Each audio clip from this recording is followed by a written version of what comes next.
Try to remember your very first birthday. The cake, the candles, the faces of everyone around you. You can't, can you? Now try to remember anything at all from before you were about 3 years old. For almost everyone, there's just nothing there.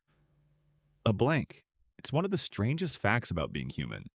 We all live through the most important years of our lives, and we remember none of it. So, where did those memories go? Or did they never really form at all? Here's the strange part. Babies aren't stupid, and they're definitely not memoryless. A baby can recognize its mother's voice within days of being born. A 1-year-old can learn words, remember where toys are hidden, and know exactly who to smile at. Their little brains are soaking up the world at an incredible speed, so the memories are clearly being made. The mystery is why they don't stick. For a long time, people thought the answer was simple. Babies just don't make memories yet. But that turned out to be wrong. The real reason is much more interesting, and scientists are still piecing it together.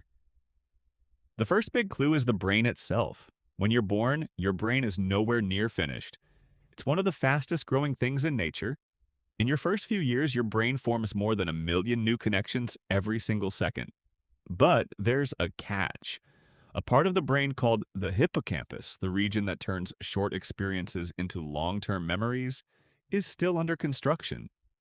Think of it like trying to save a file on a computer that's still being built. The experience happens, the moment is real, but the system that's supposed to store it permanently isn't fully wired up yet. So the memory forms, flickers for a little while, and then fades before it can be saved for good. But that's not the whole story, because here's something even stranger. Your baby brain wasn't just failing to save memories, it was actively clearing them out. In those early years, your brain is making so many new connections that it has to constantly trim away the old ones to make room. It's a bit like a gardener pruning a plant so it can grow stronger. Useful, but it means a lot of those early memories get pruned away too. Then there's another piece of the puzzle, and this one's surprising. Language. Think about how you remember things as an adult. You remember them as a story. I went here, then this happened, then I felt this way. Memories are stitched together with words, but a baby doesn't have words yet.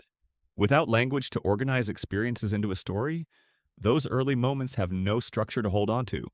They're like photos with no captions, scattered with no album to keep them in. This is why the age when memory really kicks in, around 3 or 4, is right around the time children start talking in full sentences. As language grows, so does the ability to hold on to the past. And there's one more twist that scientists have found. Your sense of self, the feeling of I, the idea that things are happening to you as a person, doesn't fully exist in the first years of life. A baby doesn't yet think of itself as a character in a story. And if there's no clear you at the center of an experience, there's nothing solid to attach the memory to. So it's not one single reason. It's everything happening at once. A brain still building its memory system, connections being trimmed away, no language to tell the story, and no full sense of self to anchor it all. Your earliest years slip away not because nothing happened, but because the machinery for keeping them wasn't ready yet. And yet, those forgotten years shaped you more than any others. The way you bond with people, the sounds of your first language, your very first fears and comforts. They're all still in there, buried deep, quietly influencing who you are today, even though you can't consciously reach them. So the next time you look at a baby staring wide-eyed at the world, remember this. They are living through the most important chapter of their life, a chapter that will shape everything about them. And it's a chapter they will never, ever remember. Which raises one last question, maybe the strangest of all. If you can't remember those years, were they still you?